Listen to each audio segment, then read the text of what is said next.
The best book to read is the Bible. The best book to read is the Bible. If you read it every day, it will help you all the way. Oh, the best book to read is the Bible. Dear brothers and sisters in the Lord, ప్రభునందు ప్రియమైన సహోదరి సహోదరులారా, today's verse for our meditation is taken from the book of Joshua, chapter 1, verse 9. నేటి దినం మన ధ్యానం కొరకు యెహోషువ గ్రంథం మొదటి అధ్యాయము 9వ వచనం నుండి తీసుకొనబడింది. Be strong and of good courage. Be not afraid, neither be thou dismayed. నిబ్బరము కలిగి ధైర్యముగా నుండుము, దిగులు పడకుము, జడియకుము. Life is full of challenges and sorrows and tough decisions. జీవితం అంతా కూడా సవాళ్లతో, దుఃఖముతోనూ అలాగే కష్టమైనటువంటి నిర్ణయాలతో కూడి ఉంటుంది. But even amidst all these hardships, the Lord counsels us to be strong and courageous. అయినా ఈ కష్ట పరిస్థితులన్నిటి మధ్య కూడా దేవుడు మనల్ని ధైర్యపరుస్తూ మనల్ని ఆయన సలహాలు ఇస్తూ ఉంటారు. And the children of Israel had wandered in the wilderness for 40 years. ఇశ్రాయేలు ప్రజలు 40 సంవత్సరాలు అరణ్యంలో తిరుగులాడుతున్నారు. And the responsibility of leading the children of Israel to the promised land, Canaan, had fallen on the shoulders of Joshua. ఇక ఇశ్రాయేలు ప్రజల్ని వాగ్దాన దేశమైన కనానులోనికి ప్రవేశపెట్టడము ఈ బాధ్యత యెహోషువ మీద ఉండింది. He would have to claim the land from its current inhabitants. కాబట్టి ప్రస్తుతం అక్కడ ఉన్నటువంటి ఆ నివాసులు వారి నుండి ఆ దేశాన్ని స్వతంత్రించుకోవాల్సి ఉండింది. And he has to fight and lead the battles victoriously. కాబట్టి వారితో యుద్ధం చేసి జయశాలిగా ఉండవలసింది. And provide spiritual leadership for the large group of people. కాబట్టి ఇంత విస్తారమైనటువంటి ఆ ప్రజలకి ఒక నాయకులను ఏర్పాటు చేయవలసి ఉండింది. And moreover, the people of Israel are well known for their rebellious and stiff-necked nature. ఇంకా చెప్పాలంటే ఇశ్రాయేలు ప్రజలు వారు ఎప్పుడు కూడా మెడవంచని వారు, తిరుగుబాటు చేసేవారు మనకు తెలుసు. And to put his feet in Moses' shoes was truly a Herculean task for Joshua. మరి మోషే లాంటి ఆ బాధ్యతలు యెహోషువ చేపట్టడం అనేది అది చాలా కష్టమైనటువంటిది, బాధ్యతతో కూడిన పని. It is almost impossible. ఇంకా చెప్పాలంటే ఇది అసాధ్యమైన పనే. Not only that, అంతేకాకుండా Joshua is from the neglected tribe of Ephraim, whereas Moses was a Levite.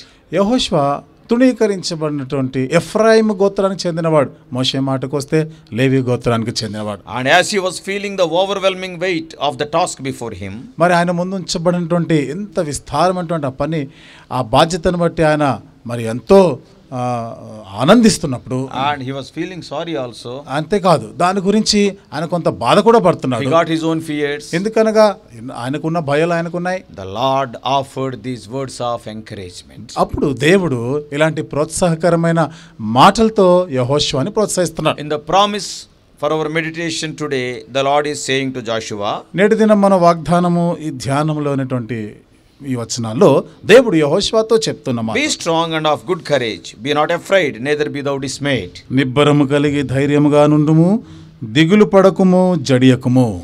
These comforting words can be appropriated by all of us today. ఈ ఆదరణకరమైన ఈ మాటలు ఇదినాన మనం అందరం కూడా అన్వయింపజేసుకోవచ్చు. As we seek to live a godly life and overcome our own unique challenges, we can claim this promise. దైవికమైనటువంటి దైవభక్తి గల జీవితం జీవిస్తూ మరి ఈ యొక్క ఎదుర్కొనే సవాళ్ళు వీటన్నిటి కూడా జయిస్తున్నప్పుడు ఈ మాటలు మనము కూడా అన్వయింపజేసుకోగలం. The commands of the Lord are not difficult or tedious to those who trust in the word of God. కాబట్టి దేవుని యందు నమ్మకం ఉంచే వారికి దేవుడు ఇచ్చేటువంటి ఈ ఆజ్ఞలు అవేమి కష్టతరమైనవి కాదు. The instructions from God are not impossible or unrealistic to those who are called by his name. కాబట్టి ఆయన నామమును బట్టి ఆయన పేరు పెట్టి పిలువబడిన వారికి దేవుడి యొక్క ఆజ్ఞలను నెరవేర్చడం కష్టతరమేమి కాదు. Joshua here is commanded to be strong and courageous. ఇక్కడ యెహోషువ నిబ్బరము కలిగి ధైర్యముగా ఉండాలి అని ఆజ్ఞాపించబడ్డాడు. He had to draw his strength from the Lord. కాబట్టి తను బలము దేవుని యొద్ద నుండి సంతరించుకోవాలి. And he was not too dependent on his own brain. తన సొంత జ్ఞానం పైన ఆధారపడడానికి లేదు. Had Joshua or the people of Israel sought to conquer the promised land by means of their own strength and other resources, ఒకవేళ యెహోషువ కానీ ఇశ్రాయేలు ప్రజలే కానీ వారు ఎదుర్కొంటున్న ఈ శత్రువుని తమ సొంత తెలివితేటలు, జ్ఞానము, బలముతో గాని జయించి ఉంటే they would have failed. వారు విఫలమై ఉండేవారు, ఓడిపోయి ఉండేవారు. They had to place their trust in the Lord their God. కాబట్టి వారి దేవుడైన యెహోవా మీదనే నమ్మిక ఉంచాలి. The Lord has promised to be with them wherever they went. వారు ఎక్కడికి వెళితే అక్కడ దేవుడు వారితో కూడా ఉంటాను అని వాగ్దానం చేసినాడు. Joshua was given this promise after the servant of God Moses died. కాబట్టి దేవుని సేవకుడైన మోషే మృతి నొందిన తర్వాత ఈ వాగ్దానము దేవుడు యెహోషువకి ఇచ్చాడు. But Joshua was to be very careful to heed all the instructions given to Israel through Moses. అయితే మోషే ద్వారా ఇశ్రాయేలీయులకి దేవుడిచ్చిన హెచ్చరికలు, సూచనలు అన్నిటి విషయంలో యెహోషువ చాలా జాగ్రత్తగా ఉండాలి. Joshua also knew those instructions. ఆ సూచనలు, ఆ హెచ్చరికలు యెహోషువకి కూడా తెలుసు. That's why he was told in Joshua 1:8. అందుకని యెహోషువ గ్రంథం 1వ అధ్యాయము 8వ వచనములో మరి ఆయనతో చెప్పబడిన మాటలు, This book of the law shall not depart out of thy mouth, but thou shalt meditate therein day and night, that thou may observe to do according to all that is written therein, for then thou shalt make thy way prosperous, and then thou shalt have good success.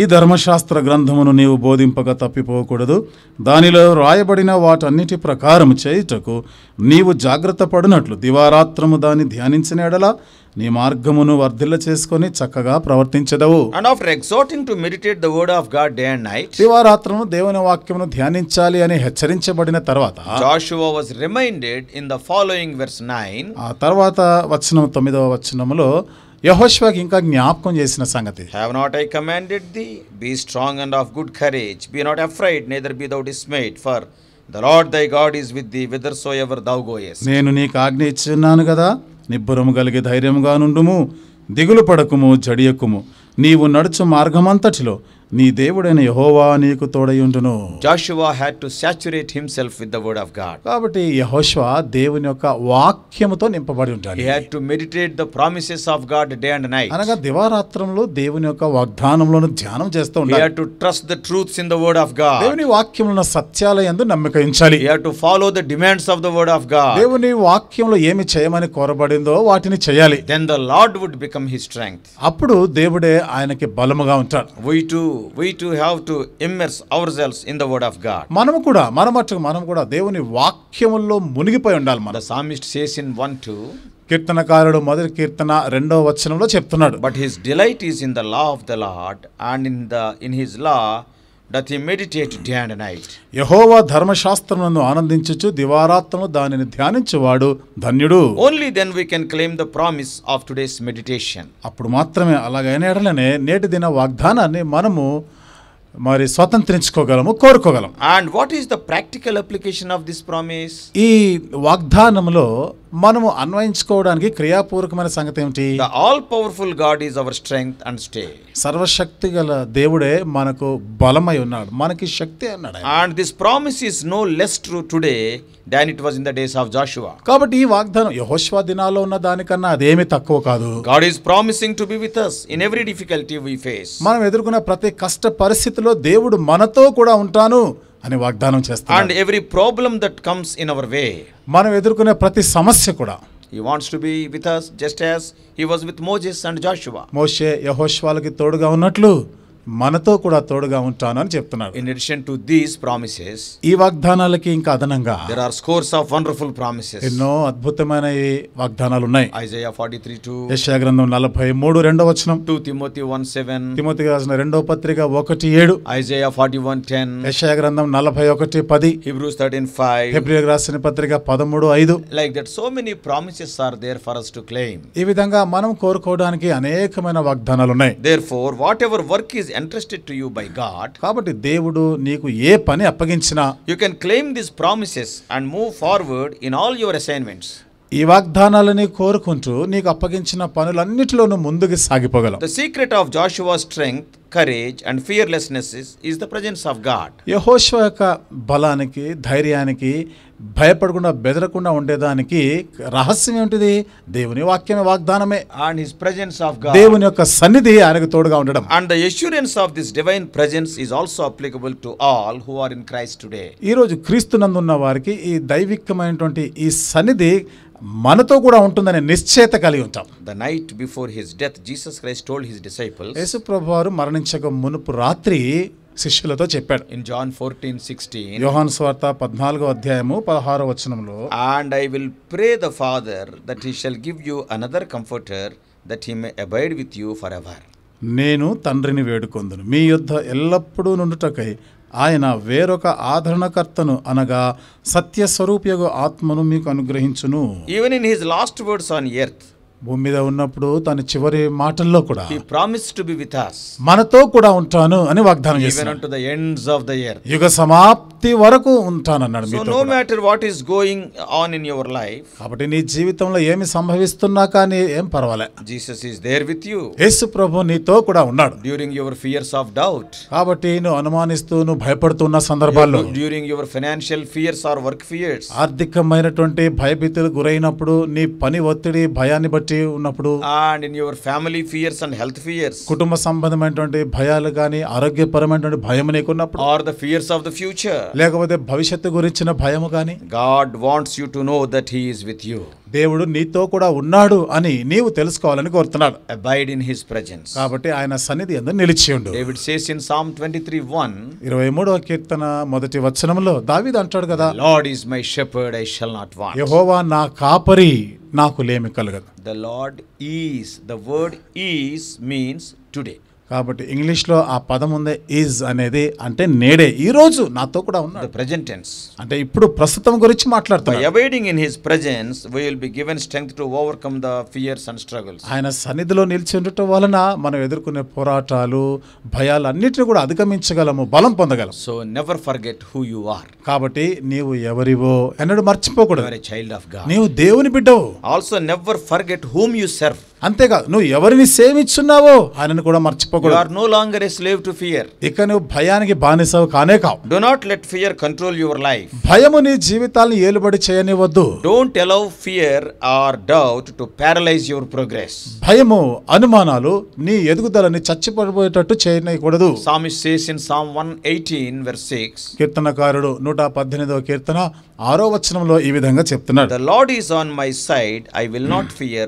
What can man do unto me? యెహోవా నా పక్షముననున్నాడు, నేను భయపడను, నరులు నాకేమి చేయగలరు. Ultimately we know Joshua was a very successful leader. చివరిగా మనం ఎరుగుదాం కదా, యెహోషువ ఎంతో విజయవంతమైన నాయకుడిగా ఉండినాడు. Not only did he defeat 31 kings, but he was able to divide the inheritance among the tribes of Israel. 31 మంది రాజులని ఓడించడం మాత్రమే కాకుండా ఇశ్రాయేల్ ప్రజలందరికీ కూడా ఆ భూభాగాన్ని స్వాస్థ్యముగా పంచిపెట్టాడు. May God help you to be a successful leader claiming the promise of today's meditation. నేటి దిన ధ్యానంలో ఉన్న ఈ వాగ్దానాన్ని మనం కోరుకుంటూ మనం కూడా సఫలులము విజయవంతులముగా ఉందుము గాక. May God bless you. దేవుడు నిన్ను దీవించును గాక. Dear brothers and sisters, ప్రియమైన సహోదరి సహోదరులారా, at the end of every message, we are uploading some slides. ప్రతి వర్తమానం యొక్క చివరి భాగంలో కొన్ని స్లైడ్స్ని పెడుతున్నాము. They are informative and please go through them. అవి మీకు ఇంకా కొంత సమాచారాన్ని ఇస్తాయి, దయచేసి వాటిని కూడా వీక్షించండి.